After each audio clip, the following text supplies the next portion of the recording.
Ej, bok! Znači, samo malo da ja vidim zašto ja ne vidim. Evo ga, Evo me. sad vidim tko nam je sve već stigao. Želim prvo lijepu dobrodošlicu svima koji su ovdje danas s nama u ovom trećem live-u u kojem pričamo o tipovima zdravlja.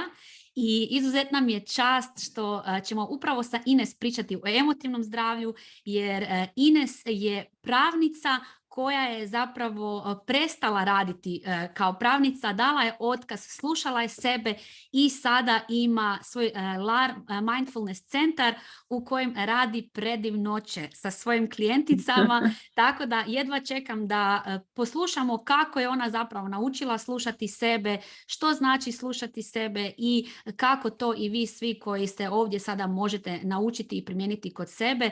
Ines, dobro nam došla. Još bolje vas našla. Hvala lijepo. Baš vas je lijepo vidjeti. Hvala evo još jednom svima koji su se pridružili i Ines, reci nam odmah na početku kako si ti uopće krenula slušati sebe, dala si otkaz kao pravnica i sad imaš svoj predivan LAR Mindfulness centar. Kako je došla do toga? Pa evo, lijepi pozdrav svima i od mene. Da, ovaj dio koji kažeš dala si otkaz i to sve, to je zapravo već bio kraj. To je već došlo kad je to putovanje već bilo odrađeno. A kako sam počela slušati sebe zapravo godinama unatrag, gdje sam se valjda do te mjere stavila sa sobom da više nisam imala kamo pogledat nego u sebe. Dakle, ne znam, evo, moja priča je takva da sam krenula slušati sebe kad više nisam imala izbora. Znači, kada je apsolutno sve u mom životu što sam postigla izvana izgledalo kao ultimativni uspjeh, dakle, po svim mogućim kriterijima sve one kvačice su bile ispunjene, a ja sam se odjednom našla u problemima sa zdravljem, imala napade panike svaki dan, ne znala da su to napadi panike, nego i hodala od doktora do doktora i na kraju zapravo krenula nekakvim putem psihoterapije i tu tek počela onako nalaziti uzroke od toga ko sam uopće ja i što je od svega toga u mom životu stvarno moje, a što je nešto što sam mislila da je moje, a nije bilo. I tako, evo, to je jedno putovanje zapravo natrag sebi, rekla bih, koje je kod mene bilo malo onako ekstremnije. Znači zapravo ti izvana izgledalo sve super savršeno, a iznutra nisi bila sretna. Da, ne samo da nisam bila sretna, to je još preko toga sam uredno gazila godinama što nisam bila sretna, nego sam zapravo, urušilo mi se fizičko zdravlje i baš evo, kod mene nažalost je to bila jedna priča gdje onako kako čovjek krene slušati sebe, tako da doslovce nema više kamo. Mm-hmm. Baš nemaš više kamo nego kreneš nekud i onda počneš polako otkrivati da si puno toga u stvari prigrlio kao svoja, da zapravo je to potpuno onako nešto protivno nekoj tvojoj suštini, za koju zapravo ni ne znaš da postoji u tebi, ako ovo ima ikakvog smisla. Baš bih voljela malo dublje samo ući u to, jer ja imam osjećaj da jako puno ljudi zapravo prelazi preko svih tih osjećaja, emocija, misleći da nešto nije u redu s njima samima, da svi oko njih i govore sve ti super ide, super si uspješna, šta želiš još. I onda redovito, pogotovo žene s kojima ja radim redovito, zapravo zatomljuju svoje osjećaje misleći opet ja nešto, opet je sa mnom nešto. Da. Kako uopće, jel ima nekakvo rješenje ili nekakav onako korak, how to, da znamo jel je zaista do nas, da mi nismo zahvalni, da mi želimo stalno nešto, ili je to zaista nešto konkretno? Znači, imaš li možda nekakav savjet kako da zaista krenemo vidjeti u čemu je stvar? Pa nekakav onako generalni savjet sad na temelju tog mog višegodišnjeg iskustva, a i sad iskustva rada s ljudima iz ove drugačije perspektive, je taj da bismo mi slušali sebe i mogli nekako imati taj osjećaj da mi stvarno živimo po nekakvoj svojoj mjeri, mi moramo zapravo prvo otkriti ko mi jesmo. Mi moramo upoznat sebe. To je po meni nekakav ili pretkorak, ili prvi korak, ili možda čak i jedini korak, sve zavisi kako gledaš. Ali ja sam, da se razumijemo, ja sam slušala sebe i gradeći svoj, zovem ga, stari život. Znači, mene nitko nije natjerao da ja upišem pravo. Mene nitko nije natjerao da ja 10 godina... Ja sam stvarno voljela taj posao dok sam ga radila. Radila sam ga srcem 500% dok je bio moj. Gradila tu karijeru. Vidjela mu smisao. Dakle, ništa to nije bilo sad meni je to neko nametnuo, pa sad tu ja kao budim se nešto, jel? Nego, da, to je bio nekakav moj sve ono što sam ja vjerovala da ja jesam bila tada. I u tome je negdje možda nekakav taj prirodni proces čovjeka, da mi krenemo živjeti taj život onako kako nas se nauči. Mm-hmm. Gledamo svoju obitelj u školi, kako to ide kod drugih ljudi. Pratiš taj neki linearni tijek, radiš sve ono što misliš da treba, da će na kraju rezultirati nekakvim sretnim životom. Tako ti je obećano, jel tako, na neki način. Uloži trud, rad, sve napravi kako treba i kao rezultat imat ćeš ti zapravo jedan sretan, zadovoljan život. I onda kad te taj ishod, na sve to napraviš i taj ishod kao da te iznevjeri, onda se krenu podizati upitnici, ali čekaj, ja sam stvarno sve napravio kako treba, bio odlikaš, završio faks, radim ugledan posao, ne znam što, imam muža, dečka, stan bez kredita, a ne spavam. Kao, tako da, evo, u tom nekom smislu bih rekla taj dio upoznati sebe, otkriti ko mi stvarno jesmo i bez tih nekakvih uloga koje nosimo, što tu stvarno je naše, što nije. I mislim da se to mijenja. Mm-hmm. Mislim da onako u nekom trenu kao da ta tvoja suština, ta tvoja nutrina, to nešto zbog čeg si rođen, ima neki svoj tijek i ništa nije pogrešno, ali stvarno mislim da se mnogima od nas dogodi da se uhvatimo baš u toj, ko nekoj matrici, to sam sve ja, ali zapravo nisam.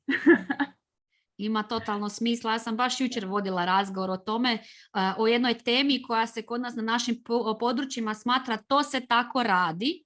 I onda, ali ja sam osoba koja uvijek pita zašto, jer ja neću slijepo slijediti nečija pravila i korake, nego mene uvijek zanima ona pozadina, zašto se nešto radi. Znači ne zato što svi tako rade i zato što to do sad bilo uvijek tako, uvijek je dobro propitati se zašto se nešto radi. Da li je to nešto što ja želim ili je to nešto što samo tradicijski je tako ili religijski je tako ili je tako u našoj kulturi. I tu se sad zapravo isprepliču dva pitanja koja imam za tebe, a to je mnoštvo informacija kojima smo mi okruženi. Znači internet, na svakom koraku nas se bombardira novim trendovima, informacijama, onda ta tradicija, ta religija koja se cijelo vrijeme nasljeđuje. Koliko je sad tu važno filtrirati informacije koje dolaze do nas i koliko u tom postupku su emocije važne? Što emocije zapravo u tom trenutku nama znače i pomažu? Jer znam da je to jako područje dobro tvoje. Ti znaš jako dobro objasniti kako nama emocije pokazuju zapravo rješenja, ali puno puta mi njih uopće ne slušamo. Tako da evo, tu su ta dva pitanja koja bi voljela da odgovoriš. Koliko je važno filtrirati informacije i koliko je važno u tom postupku isto tako slušati naše emocije, jel?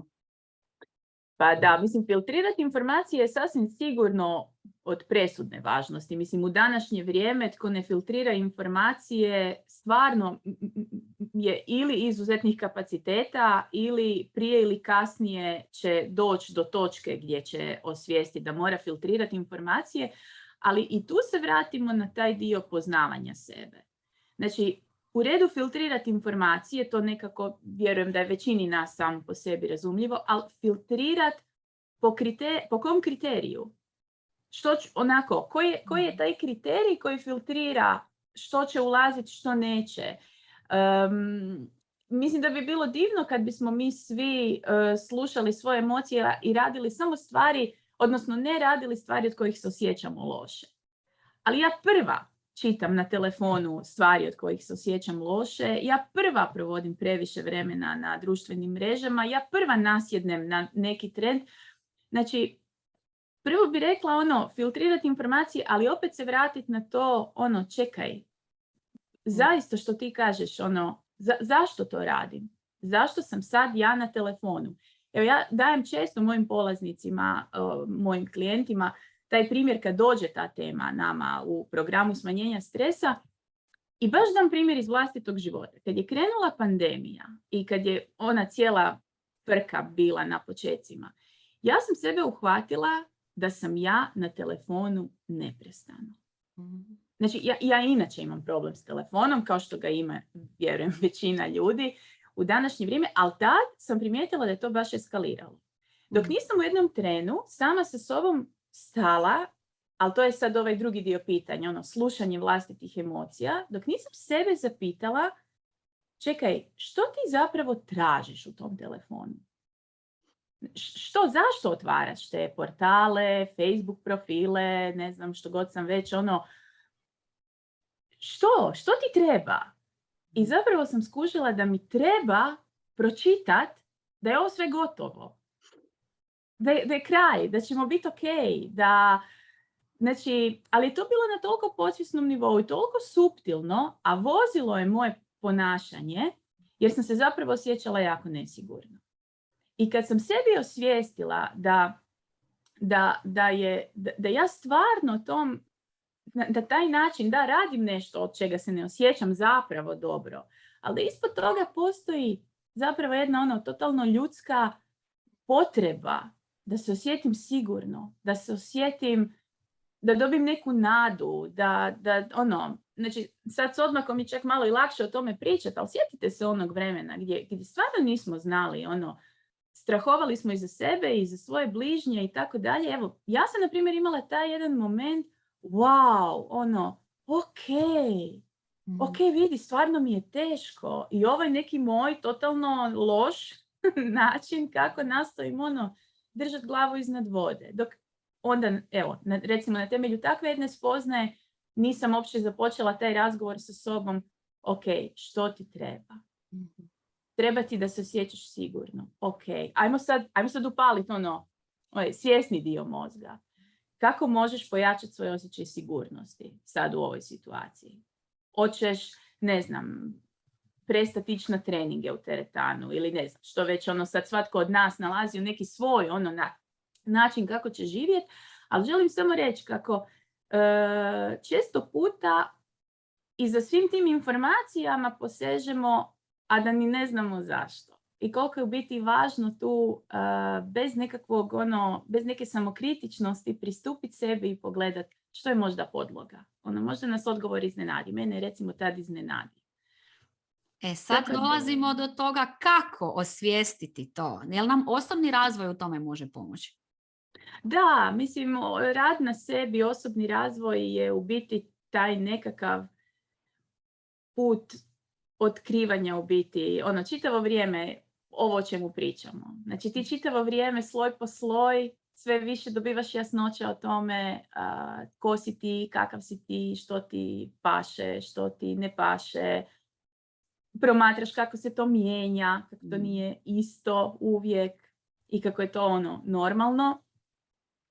I onda kroz to zapravo i gradiš valjda tu svoju sposobnost da imaš sve više i više hrabrosti prema van to živjeti. Da imaš sve više i više hrabrosti reći onako, ne, ovo nije moja istina. Ne, ovo više neću. Evo, neka kombinacija, rekla bih, poznavanja sebe i hrabrosti da živiš to što spoznaješ putem. Nema ništa bez samoanalize i primjene. Ništa ne Da. ide samo od sebe. Ajde onda mi reci Da. sad, znači sad si nam objasnila kako je tekao tvoj put i kako si počela slušati sebe i kako si to osvještavala. Koje bi ti benefite istakla mentalno i emotivno sada nakon što si naučila slušati sebe i raditi po svom? Pa mislim, benefita ima puno u nekakvom onako praktičnom smislu, svakodnevnom.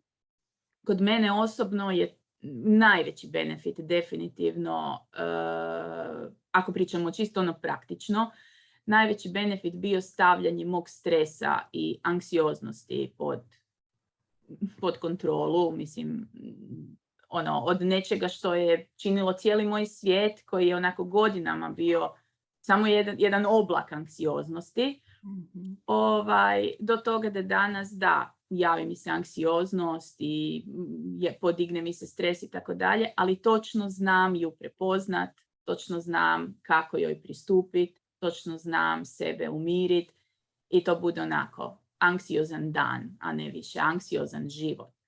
Tako da recimo to je za mene taj dio stresa i anksioznosti ono što je bila najveća tema, tu sam nekako i osjetila najveće benefite. A onda to nekako iznjedri i puno toga drugog, jer kad više tebe ne određuje tvoj strah i tvoja tjeskoba, onda ti uopće razgrneš taj prostor da kreneš razmišljati o tome, ali čekaj, što sad želim? Ako više nije samo preživljavanje, što sad ja stvarno želim? I onda onako ide kao igrica onako, drugi nivo, treći nivo, onako sad imam to što želim, ali što želim još? Tako da, evo, to je nekako tako praktično, ali onako više možda uopćeno bih rekla na nivou možda osjećaja, za mene je to taj nekakav osjećaj da čovjek živi svoju istinu. Ono što duboko u srži nekako znaš da je ono tvoje, kroz taj rad na sebi, kroz to upoznavanje sebe, slušanje sebe, ti u stvari onako, ne znam, ko da krčiš put, da ostaviš taj autentično svoj trag, da je to baš onako tvoje. Tvoje, da. A poslovno, a na poslovnom planu kako su se tu promijenile stvari nakon što si počela slušati sebe i raditi po svom? U što se tiče posla, pošto imamo dosta i poduzetnica koje nas gledaju, pa vjerujem da će i to koristiti iz te perspektive podijeliti tvoje mišljenje. A meni se to stvarno sve isprepliče. Ja zapravo ne mogu poslovni dio odvajati opće od onog što se događa na osobnom nivou, jer ja sam ja i mislim kod mene je taj radikal, ako ta vanjska manifestacija od jedne pravnice koja radila, pazite, kazneno pravo. Znači, samo kriminal, 10 godina. Danas vodim centar za mindfulness i podučavam meditaciju i upravljanje stresom. Znači, to je onako jedan poprilično radikalan zaokret koji puno toga govori o tom putu koji se iznutra morao preći da ga iznjedri, da tako kažem.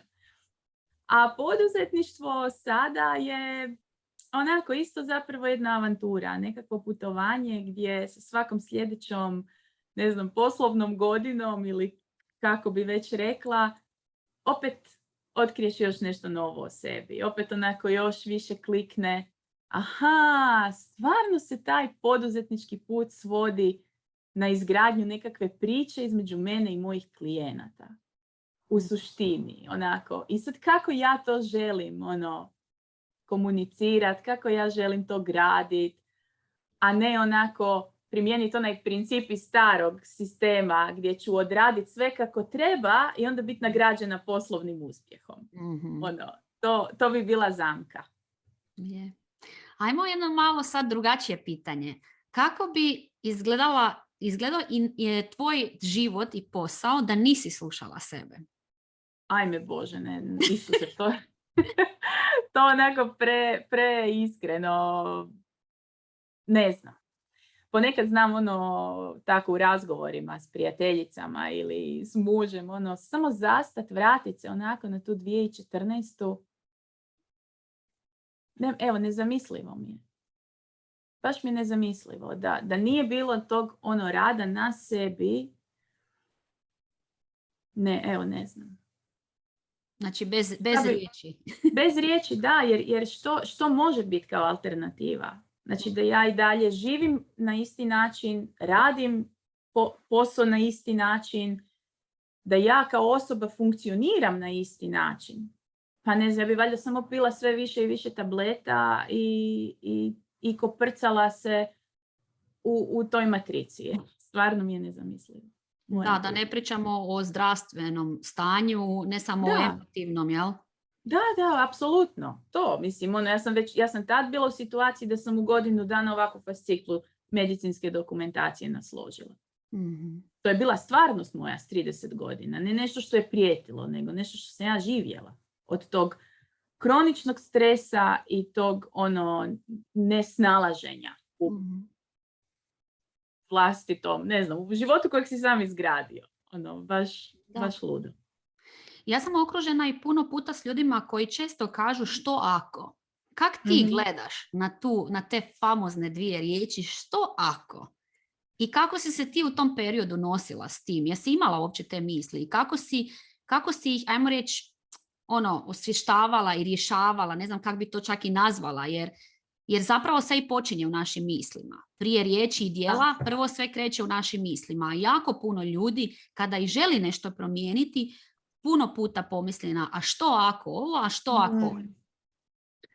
Pa znaš šta, ako gledam čisto taj dio tog poslovnog zaokreta, gdje je trebalo prelomiti baš tu odluku, pustiti staro i pokrenuti novo iz nule, da, naravno da je bilo, pa 1000 što ako, mislim, pa imam ih i dan danas na dnevnoj bazi, što ako pošalje mail za suradnju i netko kaže šta si ona misli, ko je ona.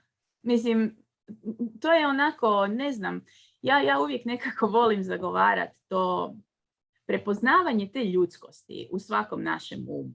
I svaki naš je i anksiozan, ne ode kod svakoga u nekakav poremećaj, ali svi mi imamo tu nekakvu nesigurnost i taj što ako. I ja bi prije svega normalizirala to. Prije svega bih rekla da je to prirodno, ljudski, normalno i o hrpi faktora ovisi koliko tih što ako će biti u našim glavama i kako ćemo se prema njima odnositi. Ali je opet tu sad ovo što ti kažeš druga stvar, da li ćemo mi živjeti u tom što ako ili ćemo ga prepoznavati kao misao i emociju možda koju podiže.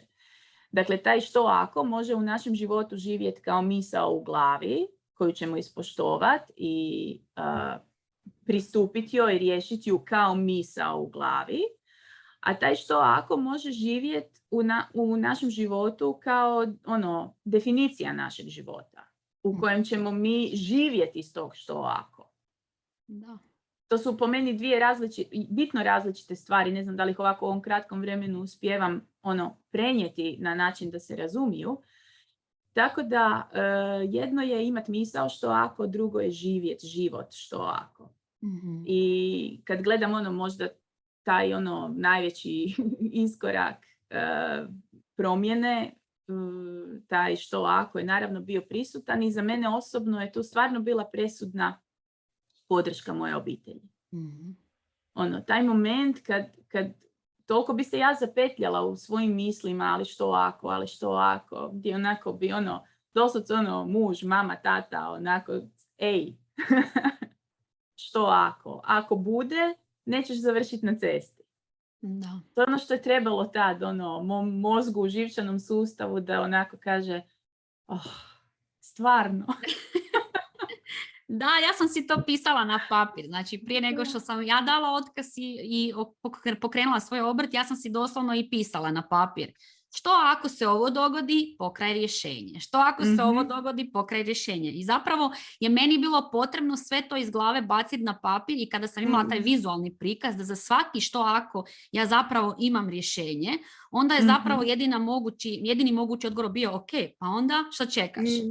Da, moj možda malo anksiozniji ne bi trebao bi mu još onako jedan dodatak, Ja bi to isto napisala, ali ko da ne bih uspjela sama sebi do kraja povjerovati da je to tako, ako me kužiš. Kužim. Tako da, meni je recimo onako, evo, presudan bio baš taj moment da onako netko drugi probudi u meni podsjetnik da je to onako, da je to stvarno tako. Kao neka dozvola, kao da je to okej, da neće se ništa... Dozvola i potvrda, Da. da, potvrda da stvarno onako, ok, ako i zakažu ova tvoja rješenja s liste, još uvijek onako ćeš biti ok. Je. I prije nek što otvorimo vrijeme evo, za jedno pitanje svih nas koji tu sad gledamo, htjela bi te još pitati šta bi ti savjetovala kako započeti uopće i graditi sluh prema sebi i svojim potrebama? Ako ćemo onako opet praktično, nekakav najbrži, najlakši način za, po mom iskustvu bi bila meditacija kao alat, ako ćemo pričati o alatima. Dakle, mislim da je meditacija nešto što svatko može, danas, ako nije nikad probao probat ili ako je probao, možda se podsjetiti na nekakvu redovitost. Dakle, ako mi svaki dan izdvajamo 5, 15, 45, koliko god minuta, da onako zaustavimo svijet, da tako kažem, i samo stanemo u svoju vlastitu tišinu, to je onako na najdoslovniji mogući način ćemo čuti sebe.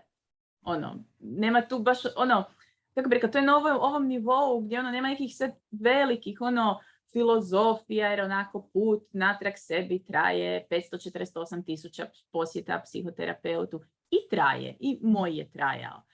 Ali nije to nešto što je jedini način i nešto što je nužno i sad ako narednih 5 godina čovjek neće ići na psihoterapiju, nema načina da živi svoju istinu. Znači, apsolutno ne. Mm-hmm. Tako da u tom praktičnom smislu bih definitivno istaknula meditaciju. Meditacija ima jako puno vrsta i različite meditacije ostvaruju, kako bi rekla, različiti cilj.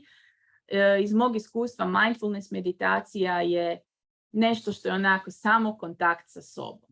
Bez muzike, bez nekakvih ikakvih tema posebnih. Znači, evo, doslovce ovo što sam rekla. Onako, stanem i osjetim tu stolicu na kojoj sjedim. Za početak. I onda, znam povući pažnju, znam vidjeti kako se osjećam, znam vidjeti što mi se vrti po glavi. Dakle, to mi donese meditacija praktički instantno. Mm-hmm. Odmah imam uvid u to. Di sam, šta sam, kako sam, što mi treba. Tako da to je to. A drugi dio koji isto je jednostavno ovako se drže u paketu je taj nekakav oblik rada na sebi kroz koji god format kome god odgovara. Za mene osobno je bila psihoterapija, za nekog drugog će biti možda rad s nekim, nekakav coaching, nekakav grupni rad. Dakle, svatko ima nešto u čemu se prepozna, ali nešto što će mu pružiti drugačiju perspektivu. Da. Nešto zbog čega ćeš onako preispitati sve te stvari koje živiš po default. To si super rekla. Znači baš i ja mogu isto iz svog iskustva reći koliko je meni pomogao rad sa drugom osobom koja će propitkivati moje odluke ili moj način razmišljanja i koje će me zapravo voditi, ovo sad trenutno razmišljaš, da li postoji neki drugačiji način. Tako da zaista rad sa drugom osobom ti pomaže sagledati nešto iz drugog kuta ili propitati zašto zapravo, opet to zašto razmišljam tako kako razmišljam. Tako da hvala ti puno, Ines. A što se tiče meditacije imamo još jedan mali bonus za kraj, ali prije toga želim isto otvoriti kratko vrijeme za jedno pitanje ako netko ima za Ines vezano za slušanje sebe, za kako naučiti slušati sebe ili bilo što vezano što Ines radi. Pa evo, ima li netko, može u chat reći da ga prozovem ili jednostavno upaliti audio, pa ko prvi njegovo. Da, pa pridružiti nam se ovako u razgovoru, baš nam je lijepo. Je li ima neko pitanje za Ines? To će sigurno svi onako biti pristojni, dati priliku drugima kao pa ako baš nitko neće, onda ajde možda ću ja, pa ono možemo pustiti da prođe ta minuta, pa... Ajmo, osudite se, sigurno će vam se isplatiti, ne samo da dobijete odgovor. Evo, Andreja se javila. Andreja, izvoli. Me čujete? Čujemo. Najviše me zapelo ovo što si rekla za meditaciju, da najjednostavnija ta meditacija. Ja shvaćam da meni to nekako treba, ali nikako ne znam, ne mogu doći do toga da se opustim. Uvijek je glava puna misli, ja stanem mirovati i samo misli idu na drugom, kalendar, zadaci, to-do liste. Jel ima nešto onako konkretno? Recimo, pomoglo mi je, probala sam par puta uz tvoje upute, to što kažeš, osjeti tu stolicu na kojoj sjediš. Znači, ti neki koraci, jel imaju nešto konkretno za što se moj mozak može uloviti, a da ne ode lijevo desno, već da ostane tu gdje je. To me zanima. Hvala ti, Andreja. Znači, savršeno pitanje i savršen trenutak da ti kažemo da si dobila moj trening. Nauči pravilno meditirati, kojeg smo predvidjele za onog hrabrića koji bude postavio pitanje. Znači, ovo, evo, da ti i odgovorim, ovo sve što ti opisuješ je znači nešto što ja čujem gotovo da nema dana, da ne vodim razgovor na ovu temu. Prvo, kad pogledaš, ako si probala sjesti u meditaciju i kažeš misli ti lete, ne mogu se umiriti i tako dalje. Znači, to je ta po tebi neuspješna, znači ti ćeš reći to je bila, ajmo reći pod navodnicima, neuspješna meditacija. Što je tebi ta neuspješna meditacija, što kažem instant, pokazala? Pokazala ti je koliko je tvoj zaista raspršen. Znači, nisu sve te misli došle tebi u glavu zato jer si ti sjela meditirat, ali kad si sjela meditirat i pokušala se fokusirati na dah, ti si shvatila koliko je tih misli, o čemu sve misliš, koliko je, onda si probala se, ne znam, fokusirati na primjer na dah ili na stolicu, pa si shvatila koliko je to teško, u smislu zahtjevno. I prva stvar koja ljudima stane na put kod učenja meditacije je to što u ovakvom jednom trenutku, koji se dogodi gotovo svima, ne dobiju povratnu informaciju. Kakvu ja sada tebi dajem i kakvu ja dajem ljudima kada uče meditaciju. I to je ovo što kaže Anita, koliko je potrebna ta druga osoba koja će ti vratiti natrag nekakvu povratnu informaciju. Dakle, kao prvo, ta tvoja meditacija je bila apsolutno uspješna. Ona ti je osvijestila nešto što je stvarno, nešto što je kod tebe prisutno. Drugo, sada ti je potrebno razumijevanje o tome da bit meditacije nije ne imat misli. Da misli dolaze nekontrolirano u svaku meditaciju. I da je to vještina upravo koja ti pokazuje prirodu tvog vlastitog uma. Znači, pokazuje ti počneš učiti kako tvoj radi. I kroz to što počneš učiti kako tvoj radi, počneš učiti kako s njim. Pa treće, onda svaki put kad te misli odvuku, a ti se vratiš na dah. Pa te odvuku pa se vratiš na dah. Pa tako ponekad 200 puta u 10 minuta. Ali svaki taj put kad se ti vratiš na dah, ti jačaš taj svoj unutarnji mišić za taj fokus, za tu koncentraciju. Pa to napraviš danas 10 minuta, pa sutra 10 minuta, pa preksutra 20 minuta. I polako gradiš svoj kapacitet da zapravo jako dobro znaš šta sa svojim mislima. I onaj najbolji dio priče, onda ta misao može donijeti sadržaj kakav god hoće. Ona može pokazati tebi najcrniji scenarij ikad, ti znaš da je to i dalje misao i ti znaš kako s njom. Znači, to ti donese meditacija između ostalog. Tako da, družimo se na treningu onda zapravo većini ljudi koji ovako kažu meni meditacija ne uspijeva, obično dođemo odmah do toga da osoba polazi od pretpostavke da u meditaciji ne bi trebala imati hrpu misli i da bi se u meditaciji trebala osjećati opušteno. A jedno i drugo je zapravo mit koji stoji na putu tvojoj stvarnoj meditacijskoj praksi. Evo. Jel ti to se čini logično? Skroz. Baš mi je drago. Najviše me rezoniralo što si rekla da meditacija nije odsustvo misli, da će oni dolaziti, već prihvatiti takve kakve jesu i pustiti ih. Nek se kovitljaju dok se ne smire, da će otići.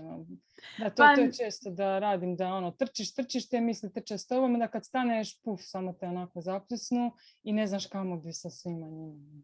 Imate jedna super primjerić koji kaže kad učimo meditaciju i ljudi nastoje se riješiti misli u meditaciji iz čisto nedovoljnog razumijevanja meditacije. Znači to samo su ljudi nešto pogrešno shvatili o meditaciji, a to je kad kažemo onako moram se riješiti misli u meditaciji. Ne, isprazni um. Ovo sad nije meditacija dok ja mislim šta ću kuhat, šta ću raditi. Daj, makni misli da mogu meditirati. Jel? A onda mi učitelji meditacije znamo koristiti taj super primjer. Ajde sad u ovom trenutku nemoj misliti na limune. Nemoj na limune. Možeš na šta god hoćeš, samo na limune nemoj.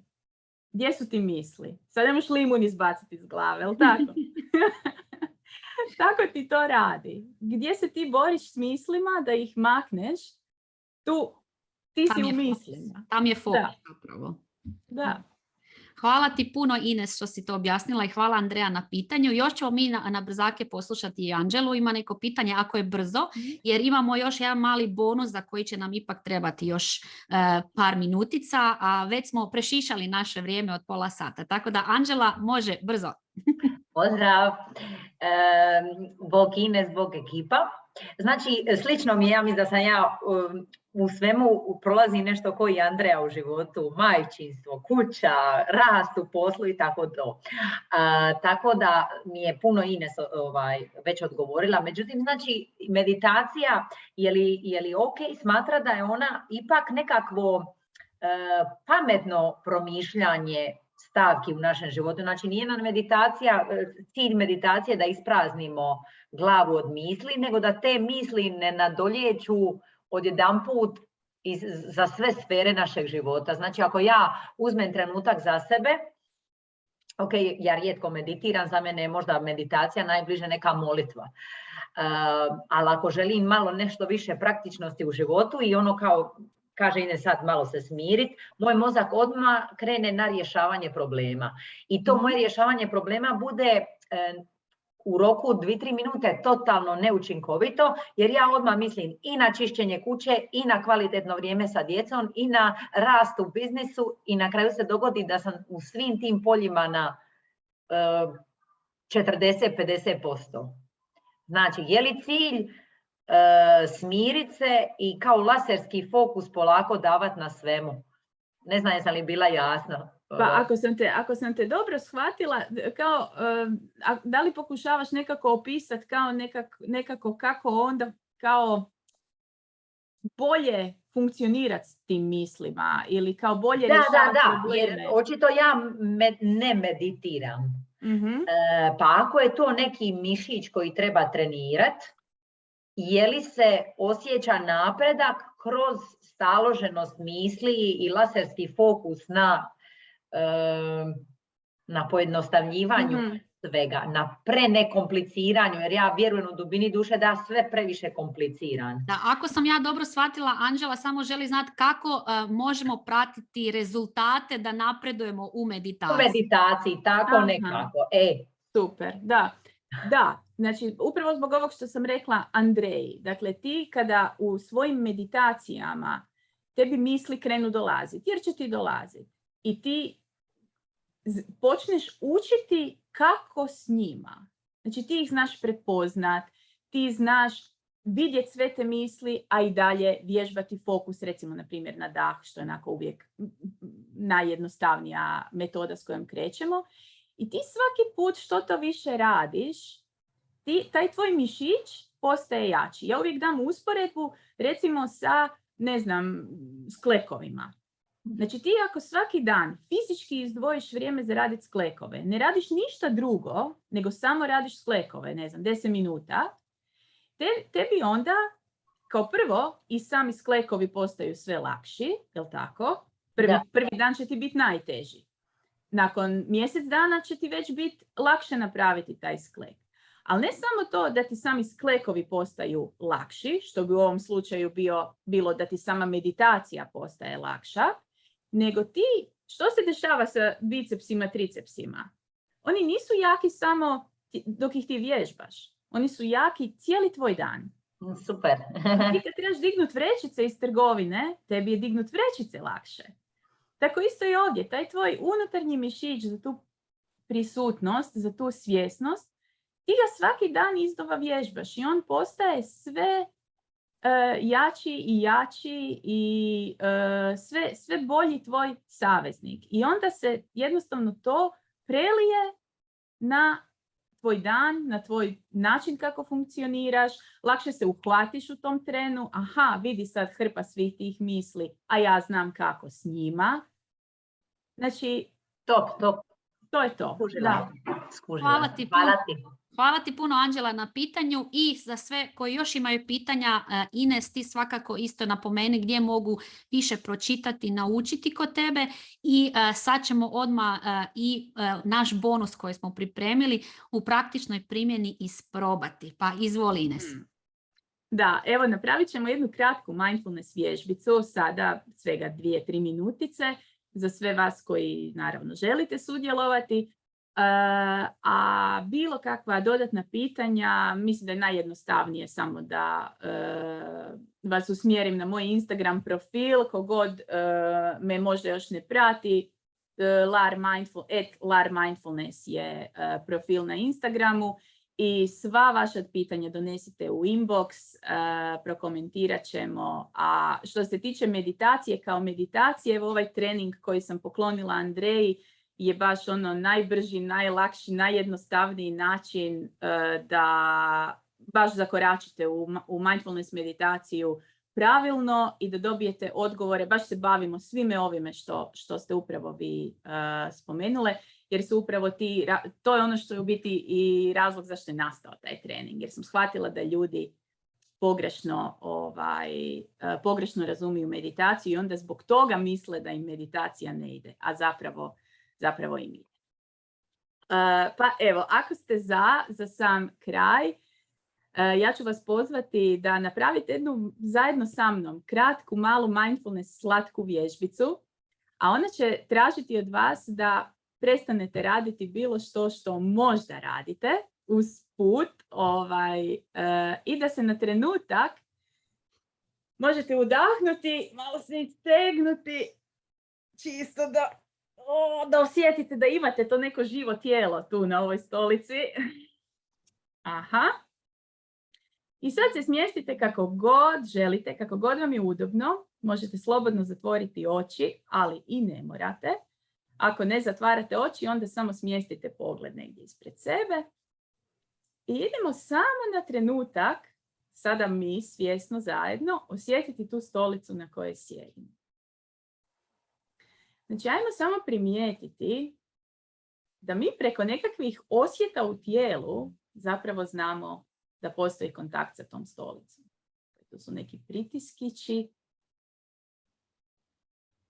Idemo malo samo spustiti fokus na te pritiskiće. Probamo malo onako znati željno potražiti gdje je recimo taj pritisak najjači.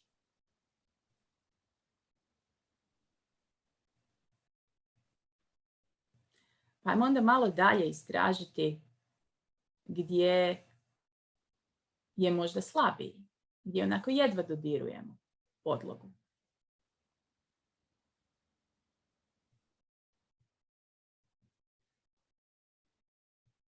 Pa idemo onda obratiti pažnju na to u kom položaju zatičemo svoje ruke. Znači nećemo ih micati, ali samo osvijestimo. Opet postoje nekakvi tjelesni osjeti, nekakve senzacije u tijelu, dodira, kontakta možda sa tkaninom, sa stolom, kako god površinu dodirujemo, mi nekako u svom tijelu to osjećamo. Malo onako pogledati gdje sve osjećamo, kako to za nas izgleda ovaj tren. Položaj naših ruku.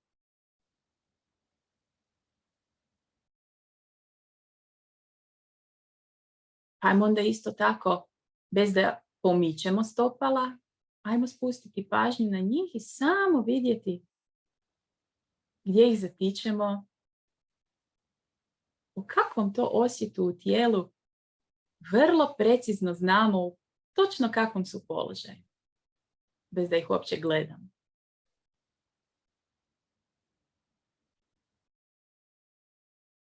Možda možemo prepoznati toplo, hladno, možda obuća stišće ili osjećamo čarapu.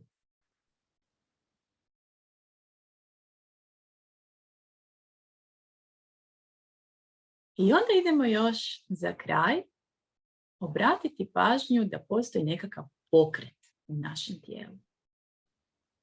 Svakim udahom i izdahom tijelo se miče.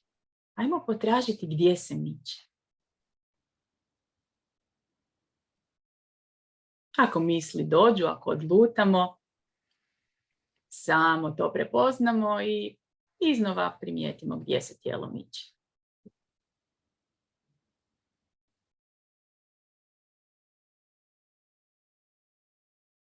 I ajmo onda ostati par trenutaka u onom dijelu tijela gdje primjećujemo da su ti pokreti najizraženiji.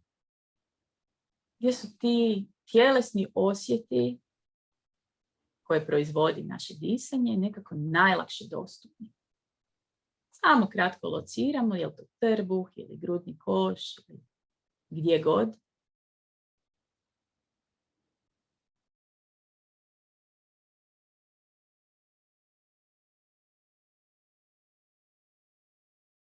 I probamo zapratiti kako to izgleda, cijeli jedan udah. Kao da ga vidimo po prvi put, osjetimo po prvi put.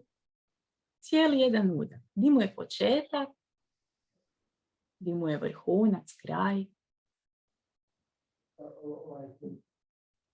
Pa isto tako i izdah. Kako izgleda ta putanja tog izdaha.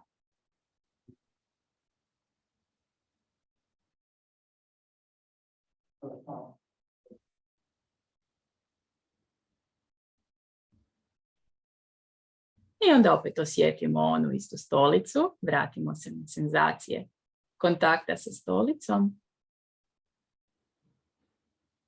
Sad su već mrvičicu poznatije nego prvi put. I kad smo spremni polako, otvorimo oči. I evo vas.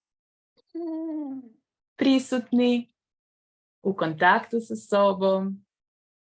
Sve i dalje u vašem životu identično kao što je bilo prije 5 minuta. Tako da evo, nekakva završna porukica moja bi možda bila da je puno lakše i dostupnije nego što se čini. To, osjetiti sebe, osluhnuti sebe, povezati se sa sobom.